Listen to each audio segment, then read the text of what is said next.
Hi OSLO users, in this video we're going to talk about the extended aperture mode out of OSLO's ray aiming modes. If we look in the program for the extended aperture mode, for the help here under the ray aiming modes, you'll see it says see the optics reference for an example, and it actually talks a lot more in the optics reference.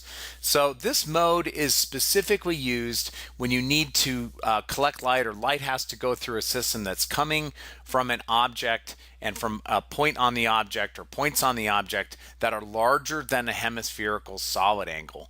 And to do this, it's OSLO, instead of using fractional coordinates at the reference surface, instead it's going to be using two object space angles for this. So in the documentation it talks about these object angles.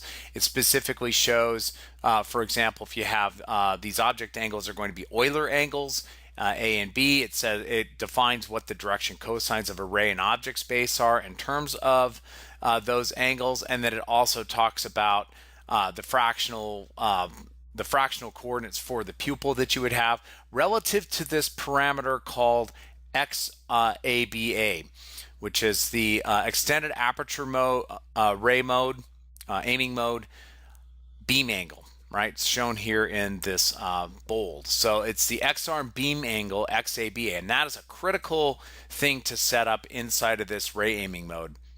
When you set this up inside of the ray aiming mode, that's going to dictate the angle that these rays are defined with. So it's going to dictate sort of in a slice what the largest angle is. So if you set it to say 90 degrees, then you will be sweeping out a hemisphere off of an object point.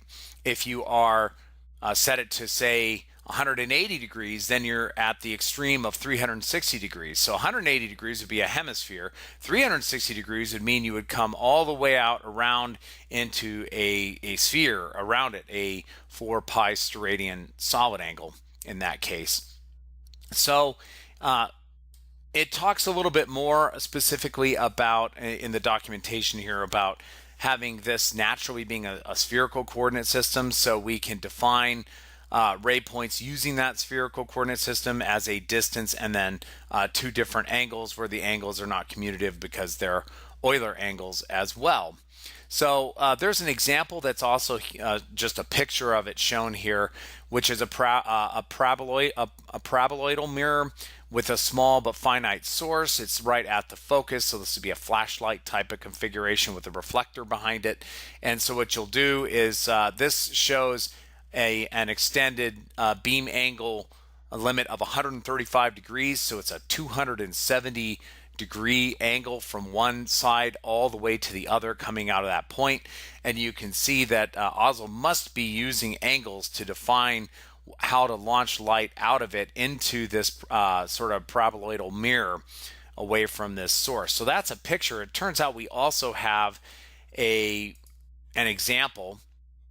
So to get to this example, what you'll want to do is you'll want to go to the EDU, and in the EDU it's X-arm demo if you wanted to have a look at it.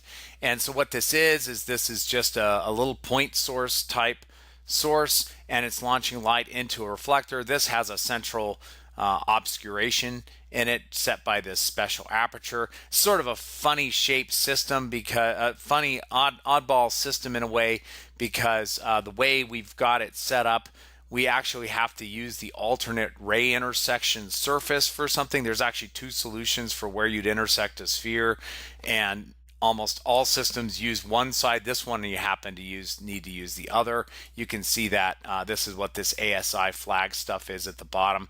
So here I went in, you can look at the notes. So what this says for the notes is the X-arm operating condition is allowing us to radiate into more than a hemisphere, which is what we're doing here.